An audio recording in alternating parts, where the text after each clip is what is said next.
आपका नाम? मनोज भारद्वाज। आपके संगठन का नाम क्या है? अखिल भारतीय हिंदू सेवा दल, आप क्या हैं इसमें? राष्ट्रीय अध्यक्ष। राष्ट्रीय अध्यक्ष आप अखिल भारतीय हिंदू सेवा दल के। आज आप कहाँ पे आए हैं और क्यों आए हैं? भदोही जिला में आए हुए हैं जी। और आज हमारा 26 जनवरी का ध्वजारोहण का कार्यक्रम था। अच्छा। और हमारे यहाँ पर जो जिला अध्यक्ष वगैरह हैं, कार्यकर्ता हमारे जो हैं, सक्रिय कार्यकर्ता हैं, उनकी नियुक्तियाँ थी। आज गणतंत्र दिवस है, इस पे आप ये क्षेत्रवासियों को क्या संदेश देना चाहेंगे? क्षेत्रवासियों को ये बोलना चाह रहे हैं कि जैसा संविधान के अनुसार, संविधान के धाराओं के अनुसार जो भी आप कर सकते हैं देश के लिए, वो आप करते रहें और उसके नियमों का पालन करें।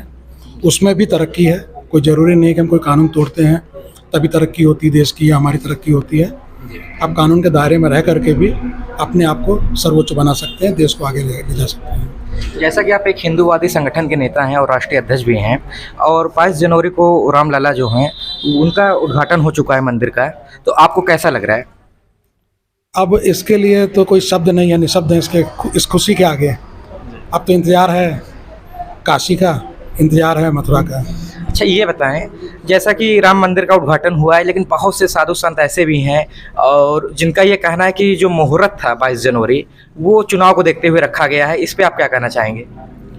देखिए, जिन्होंने रखा है, जो ऐसा कह रहे हैं, इस विषय में तो नहीं जाना चाहिए, क्योंकि जिन्होंने मुहूर्त बताया है वो भी कहीं ना कहीं के साधु सन्यासी हैं, तो इसलिए, और जो मना कर रहे हैं तो इसके कारण में हम लोग नहीं जाना चाहते हैं। बस हमारे देश में रामलला का मंदिर बन गया, स्थापित हो गए, इसमें वो भी खुश हैं। जैसे कि हमारे देश के प्रधानमंत्री माननीय मोदी जी हैं, उसी तरीके से हिंदू धर्म में जो प्रधानमंत्री कहे जाते हैं शंकराचार्य कहे जाते हैं, और वो शंकराचार्य भी एक तरीके से इनके खिलाफ थे कि अभी ये मुहूर्त सही नहीं था और इसमें कई चीज़ें ऐसी हुई जो हिंदू धर्म के अनुसार नहीं होना चाहिए था। तो इस पर आपका क्या विचार है, आप क्या कहना चाहेंगे? देखिए, उन्होंने ऐसा कुछ भी नहीं कहा था।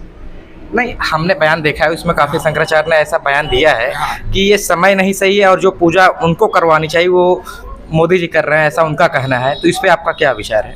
अब आपको ऐसा लगता है कि आपने मुझसे पूछा है और कहा है कि वो शंकराचार्य जी भी हमारे भगवान हैं, तो हम भगवान के विरोध में या भगवान के उसमें कोई दो शब्द कह सकते हैं क्या? जी। उन्होंने जो कुछ भी कहा है अपने हिसाब से सोच समझ के कहा होगा जी। अब भगवान के ऊपर टिप्पणी करना हम जैसे संगठनों के लिए उचित नहीं है जी। अच्छा, ये बताएं, 22 तारीख को श्री रामलला जी का उद्घाटन हुआ मंदिर का, और 16 अप्रैल को एक संभावित डेट आता है लोकसभा चुनाव का।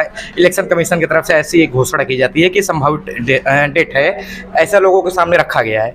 तो उसको आपको क्या लगता है, कहीं ना कहीं कोई मैच है दोनों को लेके, राम मंदिर और चुनाव को लेकर कुछ ऐसा मुद्दा बना हो? देखिए, इसमें कहीं से संभावना मैच नहीं होती, क्योंकि चुनाव तो होना ही था। सबको, आम जनता को मालूम है कि लोकसभा चुनाव होने ही है, मई जून में ही होने हैं। अच्छा, एक चीज़ ये बताएं कि आपका जो अखिल भारतीय हिंदू सेवा दल है, इसका मुख्य उद्देश्य क्या है? अखिल भारतीय हिंदू सेवा दल का उद्देश्य है राष्ट्र प्रेम, राष्ट्रभक्ति, हिंदुत्व की सेवा।